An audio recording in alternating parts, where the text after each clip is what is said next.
Today we're going to be discussing UI, movement, and actions. So first of all, with the UI, you'll see a few things here, a lot of things in fact, but to get the naming conventions correct, go over the basics of the UI.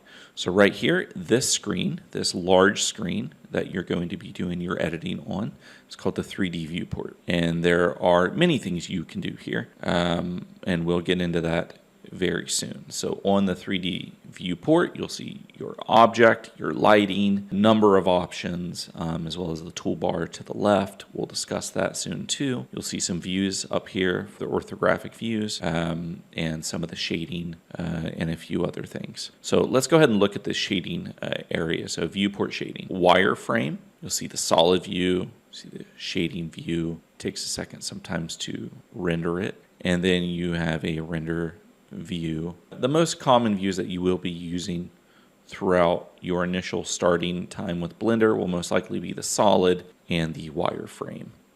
The wireframe is very beneficial if you would like to copy the shape of a picture behind it. You can see through it. It makes it somewhat transparent. You can still see the edges and the vertices and the faces. And you can also grab through here as well. And we'll get into this really soon. The other view, like I was saying, was the solid view. Extremely useful. Those are the two most common. Next thing you'll see at the bottom is the timeline. This is for animation.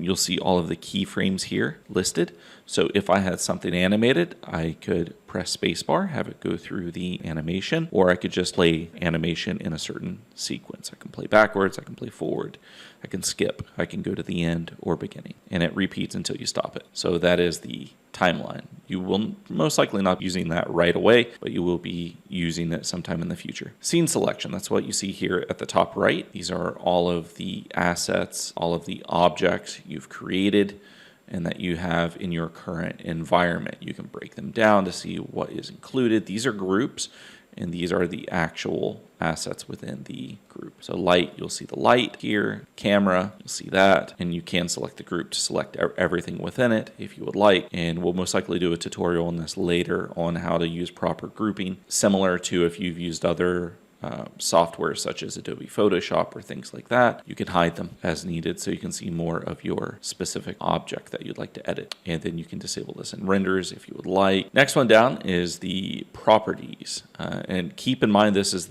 the default view that you're set with when you open the program. So everything you see here is what you get, with the exception of this object. You typically will have a cube instead of a geometric shape. So on the right side you see properties. You can adjust the views here. You can add various views. So if you want to change this, you can change the view accordingly. Currently, you'll see properties. So what's important about the properties view? There are many things here, many tabs. Most of these you will not use right away. The main ones that you most likely will use will be object, modifiers, and material. And material is used for mainly adding in a specific material to the object to give it a different look or style. You can also use texture for some of that, but material, modifiers, and object are the main ones that you'll most likely use starting off. And you'll see that later on once you start going through it. So those three, focus on those three for now. If you're going to look up another tutorial on how to use those later on, focus on those three: object, modifiers, and material. There are others here that you will use at another time, but those are the main three. Additionally, you'll see, as we briefly mentioned earlier, there is an orthographic view. What is the purpose of an orthographic view? As you can tell, it flattens it. Easier than clicking up here. If you have a numpad on your keyboard, which if you're doing any type of modeling, animation, anything like that, I highly recommend having a numpad. It'll make your life a lot easier, a lot faster as you navigate around your object. If you're going to look at a numpad, you'll have a few numbers, right? 1 through 9. 1 will give you a side view. You have a little bit of an offset view if you use 2. 3 will give you like a frontal view. 9 will reverse whatever view you are on. And there are a few others in there that you can use as well. They give you different views. Some of these are orthographic, some of them are not. Now, most likely that made you very dizzy. That's okay. You will get used to navigating this. It just takes time. So one thing I would like to very quickly break down as well, you will have different axes. The blue one is Z. The green is Y, and the red, which we're focused on right now, and that's why you can't see it, is X. There you go. Okay, so those are the three axes. Why is that important? Because once you start editing your object, you may want to edit parts of the object according to just a certain axis. You may want to extrude on the y-axis. You may want to grab the object and move it to maybe further up on the z-axis so it's not directly in the center of the plane. You may want to do a number of things. It's extremely important to become familiar with those three axes, and you'll see more on that once we go through the actions later on. Additionally, you'll have the object selection modes up at the top.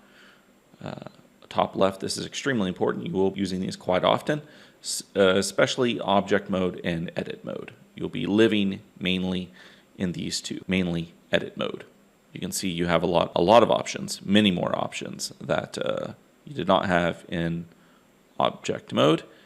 And you can cycle between these modes by hitting tab. Much easier to do than having to go up and click at the top left each time. So press tab, you can cycle between object mode and edit mode simultaneously. Another area here is adding the new editor types. So what you do not see currently, but what you will now is if you hover over a corner, like an edge of any of these windows you're in, it can be the 3D viewport, it can be down here, it can be wherever you would like, you can add a new editor type. So if you click, you'll see that you have your cursor will change to a crosshair. If you have that here, now it doesn't matter so much over on the 3D viewport right over here, but here or in the timeline or up here as well, in the scene selection, you can make any of those changes. So if you were to click in one of the corners, click and hold, drag up, you now have a new editor window. And you can also change what window you want that to be. So if you want this to be a UV editor or another 3D viewport, you could do anything you would like. Let's go ahead and close this. So you can right click the window and go to close area, or you can join the two areas.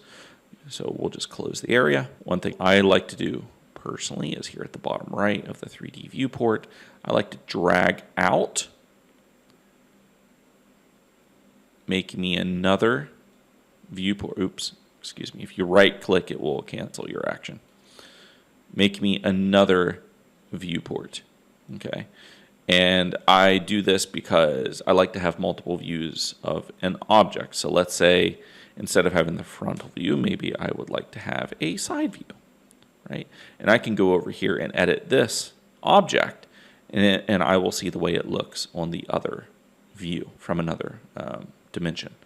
So there's a huge benefit to having it set up like this. And you can adjust it the way that you would like. If you no longer want that view, you can right click, you can join the two areas, whichever one you want to join them into.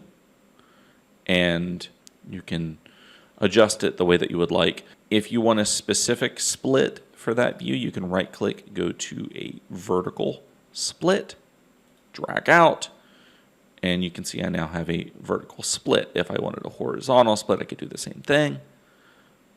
And I could have it a horizontal window instead of a vertical window. Okay. Pretty useful. Okay. So that's the example of the new editor types. Now, last thing I'd like for you to pay attention to when it comes to the UI is the preferences area. That's up at Edit, Preferences. Now, this is extremely important because you will find a lot of options here.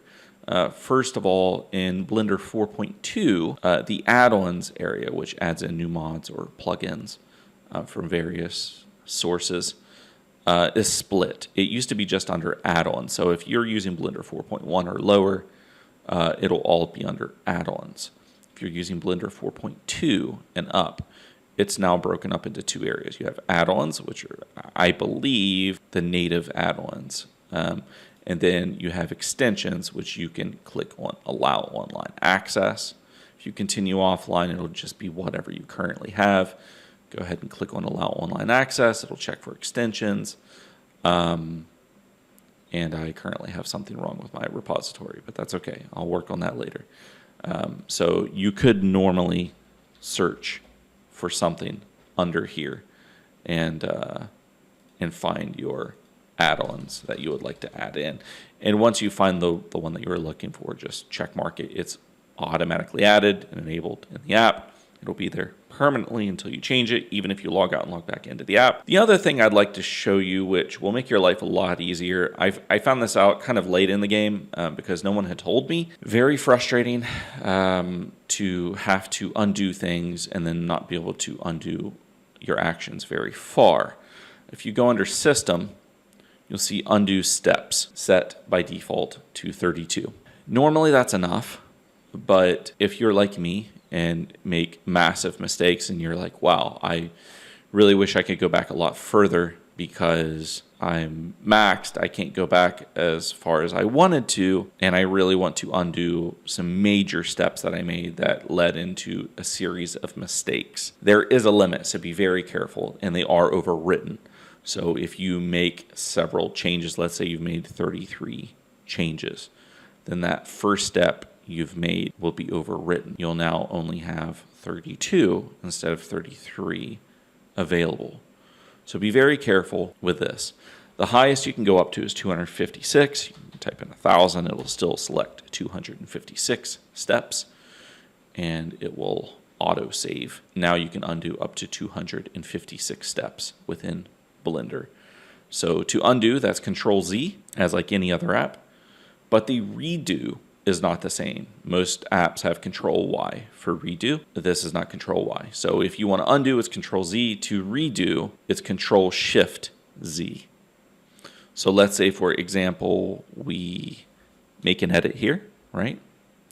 We want to extrude something. We just extruded a vertex, a couple of them, right? And we're like, oh no, I want to undo that. You can do Control Z and it will undo. Control Shift Z will redo it. But let's say, for example, you want to see the steps that you've performed. The undo history is right here, and you can tell it includes toggling in and out of different modes and viewports and hiding viewports and things like that. So it goes beyond just editing your object. It's the entire UI. So that's why it's extremely useful to increase those undo steps. If for some reason you're using a lower end machine and those undo steps are causing lag, you may want to fill that out accordingly and determine how far you would like to save that back to, whether that's the default 32 undo steps or further. Let's toggle back out of edit mode. Now I'll see you in the next video entitled Blender Basics Movement.